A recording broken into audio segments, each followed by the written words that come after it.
such a time as this. And welcome back to For Such a Time as This. I am your host, Pastor James Pittman.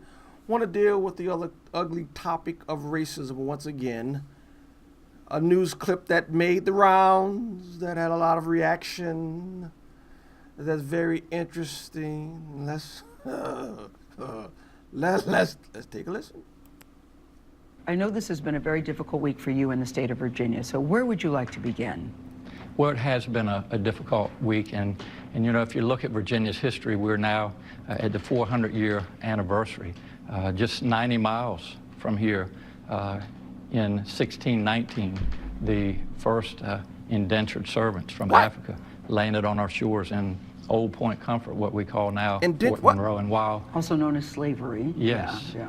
Nice and, help. you know, while we have made a lot of progress in Virginia, slavery has ended. Schools have been desegregated. We have ended the Jim Crow laws, easier access to voting. It is abundantly clear that we still have a lot of work to do, and I really think this week raised a level of awareness in the Commonwealth and in this country that we haven't seen. That was the Republican governor of Virginia. You know that wasn't a Republican governor, that was a Democrat governor. But I just want you to imagine with me.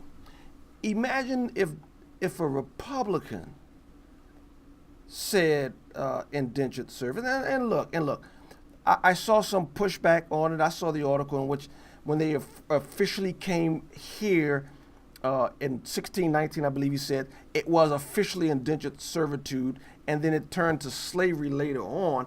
But you really want to start splitting those hairs?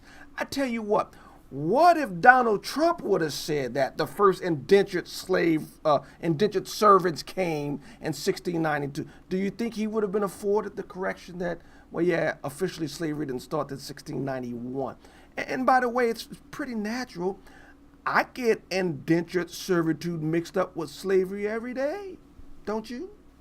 Don't you?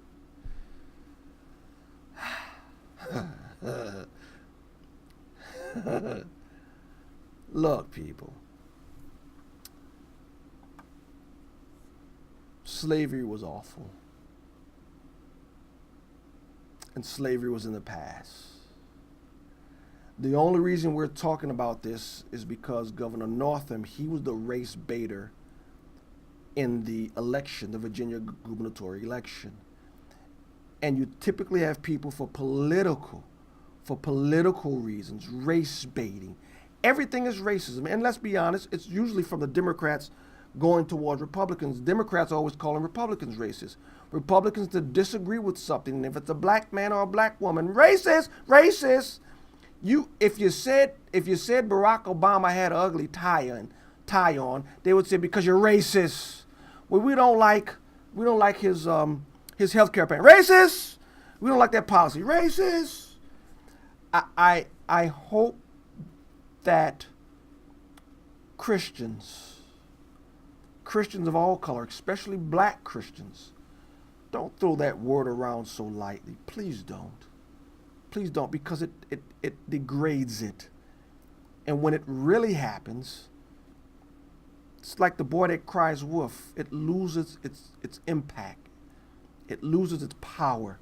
And Christians should not fall into the race baiting game. We should not judge people strictly according to their color. And other people should be able to criticize us. Other people in other groups, whether it be Asian, white, Indians, red, black, pink, when there's something in our character that's wrong, other people should be able to criticize us.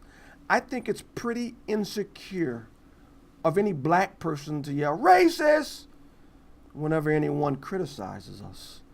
And Christians should never play that game, ever, because Christians, we are all one color, red, covered in the blood of Christ. And so please, Christians, don't play that game. But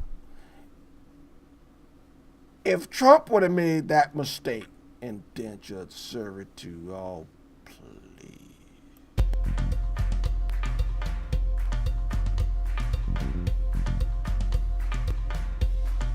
such a time as this.